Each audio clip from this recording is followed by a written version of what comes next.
Having been a nurse for a very long time, for nigh on 30 years, I have been there at the beginning of life and also at the end of it, through a range of circumstances, some of it traumatic death, but some of it, and plenty of experiences where people have suffered a lengthy illness and then come to the closing moments of their life. And being part of that moment when somebody passes away is actually an amazing privilege for a nurse who is not part of the family but is welcomed into that space, because as nurses we have something quite unique to offer family members and the person who's dying in that moment. It's a unique privilege to be part of that.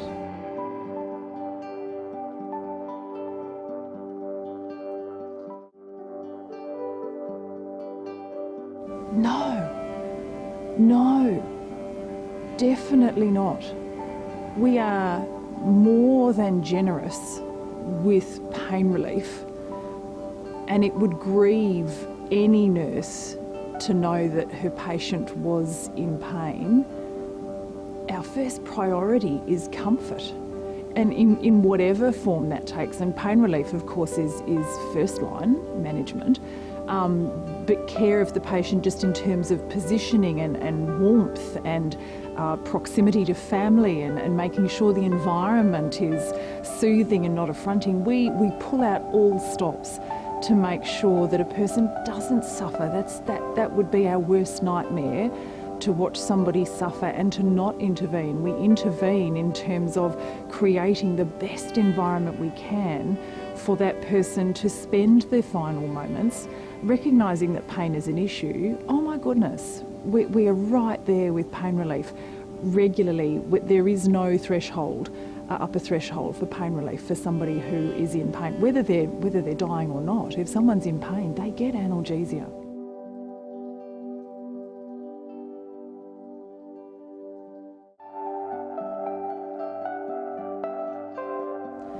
No, I don't think they do.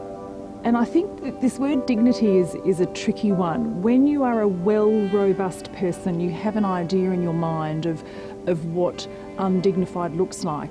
And I heard it from my own grandmother. I would hate to, don't let me die if I'm not in control of my bowels and that kind of stuff. And so for those of us who are robust and healthy, we see that as the epitome of not being dignified. Now, having been with patients and cared for patients in those final days and hours and moments, we take very great care to maintain the dignity of the person. This person has dignity because they live and breathe, because they've had a place and a time on this planet. And look, if bowel control and all of those things has become an issue, then again we pull out all stops to make sure those things are taken care of, so as not to upset family, so as not to expose the person who is dying, to make them feel as if they're in some way less of a person. And that's reflected in our language, the way we speak to people and interact with them while we're undertaking those very intimate and personal needs. We often don't include family in that, and that might sound a little bit harsh, but when people have been caring for somebody who is dying, some of those up close and personal things just get a little bit too much. And so we give people the freedom to say, look, did you want to step outside, and we'll roll Dad over and we'll freshen him up and change him, giving people the freedom to remember all of the really good stuff about the person that they love without having to be intimately involved in the stuff that's perhaps a little bit messy.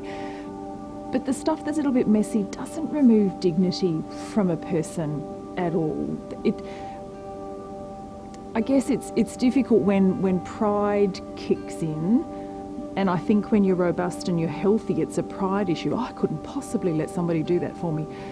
But having been very close to people in those times and performed that intimate care and had just simple words of thank you, sister.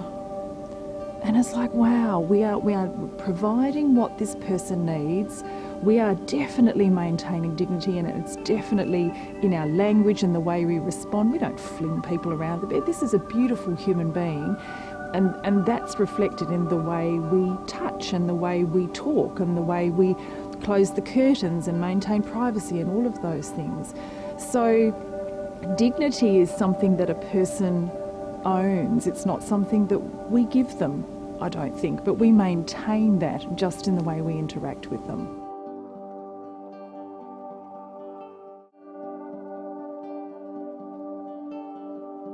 Oh, goodness me, those last moments, and I've been with so many people who have breathed their last with family in the room.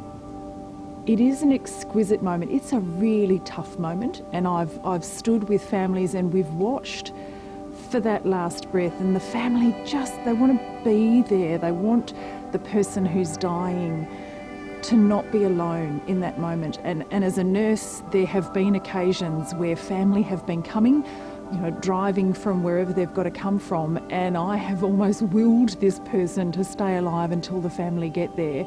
But it's my determination never to leave somebody alone. If a family member hasn't arrived yet, we're always there waiting for family. Nobody dies alone.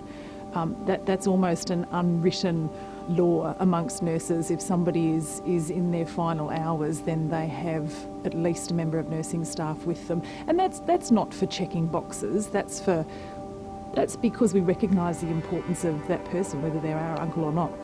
But having family there is something that is so important. It's immeasurable and almost indescribable.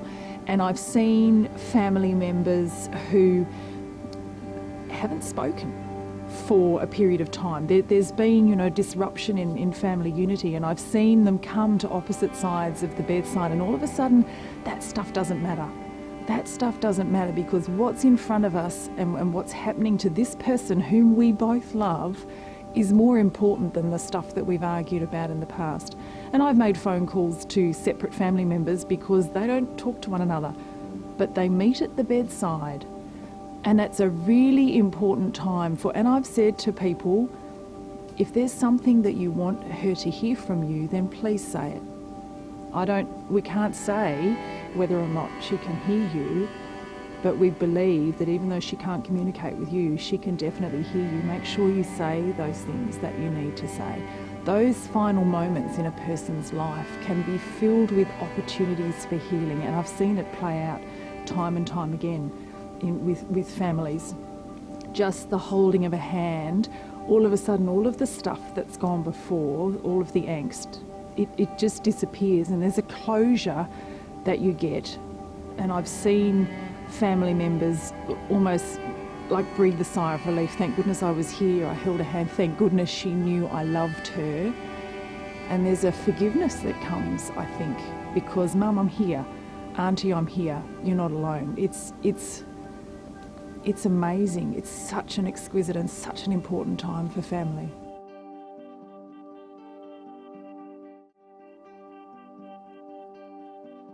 Palliative care is, from a nurse's point of view, God's gift to a patient with a chronic and terminal illness. Palliative care is a very specialised field, and they've spent a long time and a lot of energy fine-tuning pain management systems and recognising the very special and unique needs that somebody with a terminal illness has. And so it's not something that only special people have. If you have a terminal illness, once we get to a place where you're not actively being treated, because active treatment is not an option anymore, then the palliative care team come in, and they are a team, nurses and physicians and pain specialists, and they just surround the person with the resources that they need, with everything that they need, whether it's a hospital bed in the home just to make the physical caring of somebody at home easier, specialised staff who come in. It's a team, and they're an invaluable resource and just a critical part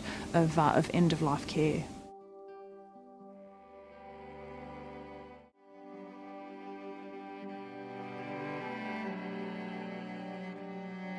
Sadly, so many people attempt suicide. I can't go through a week, let alone a couple of shifts in a row, without interacting with somebody who has attempted suicide or has strong suicidal thoughts and a firm plan in place.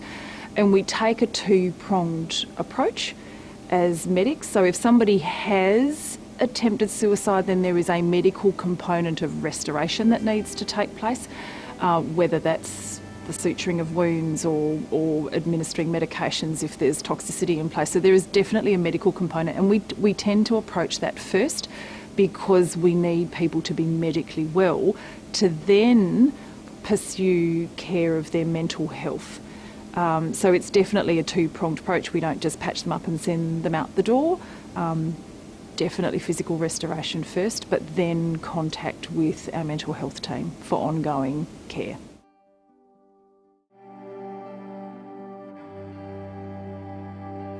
Being a nurse is not something that I do as a job. It's a significant part of who I am. And being part of what people need from me at a time in their life that is so hard, when a battle with pain or illness is coming to its peak, it's coming to its closing moments, being there for somebody and providing what they need and providing what the family need to make what is a really difficult road much easier is perhaps one of the greatest privileges that I can undertake in my nursing role. And I don't come away from that unaffected.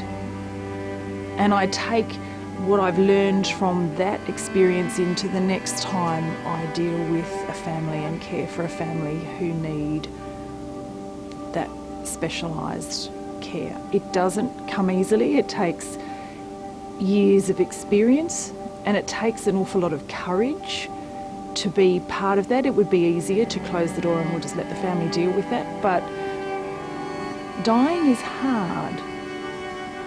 And some people have a lifetime of stuff that they need to process in a very short space of time with the people who they consider most important in their lives.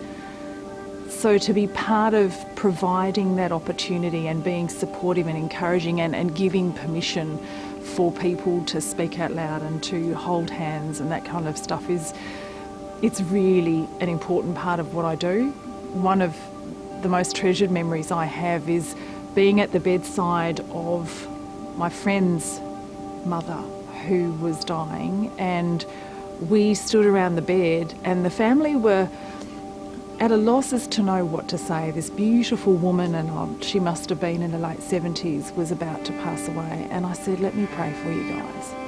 So I stood there and prayed with the family in celebration of this beautiful woman's life, recognising that the grieving had already started and was going to continue.